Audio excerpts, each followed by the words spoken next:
একদিন এক বাবা দেখলেন তার ছোট্ট ছেলেটি একা একা ফুপিয়ে ফুপিয়ে কাঁদছে। বাবা ছেলের কাছে গিয়ে তার মাথায় হাত রেখে জিজ্ঞাসা করলেন, কি হয়েছে সোনা? তুমি কাঁদছো কেন? ছেলেটা উত্তর দিল, আমার বড়লোক বন্ধুরা কথায় কথায় আমাকে নিয়ে হাসি ঠাট্টা করে। আমাকে মালির ছেলে বলে গালি দেয়। বাবা এক মুহূর্ত চুপ থেকে বললেন, আমার সাথে এসো, আজ আমরা দুটি ফুলগাছ লাগাবো। এতে হয়তো তোমার মনের দুঃখ কিছুটা লাঘব হবে। এরপর তিনি ছেলের হাত ধরে বাগানে নিয়ে গেলেন। বাবা বলে চললেন, আমরা আলাদাভাবে দুটো ফুলের গাছ লাগাবো।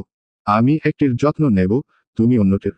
গাছের গোড়ায় আমি পুকুরের নোংরা পানি দেব আর তুমি দেবে টিউবওয়েলের পরিষ্কার পানি। এরপর এক সপ্তাহ কেটে গেল। ছেলেকে নিয়ে বাবা আবার বাগানে প্রবেশ করলেন। ছেলেটি অবাক হয়ে দেখল, তাটার চেয়ে বাবার ফুলগাছ অনেক বেশি সতেজ এবং স্বাস্থ্যকর। এটা কিভাবে সম্ভব?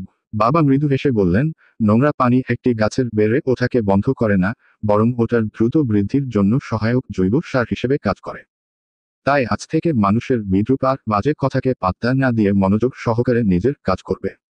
তাহলে আমার দারিদ্র পুকুরের ওই নোংরা পানির মতোই তোমার জীবন গঠনে সাহায্য করবে। ভিডিওটি ভালো লাগলেই লাইক করুন এবং উপকৃত হলে চ্যানেলটি সাবস্ক্রাইব করে বেল বাটনটি অন করে দিন।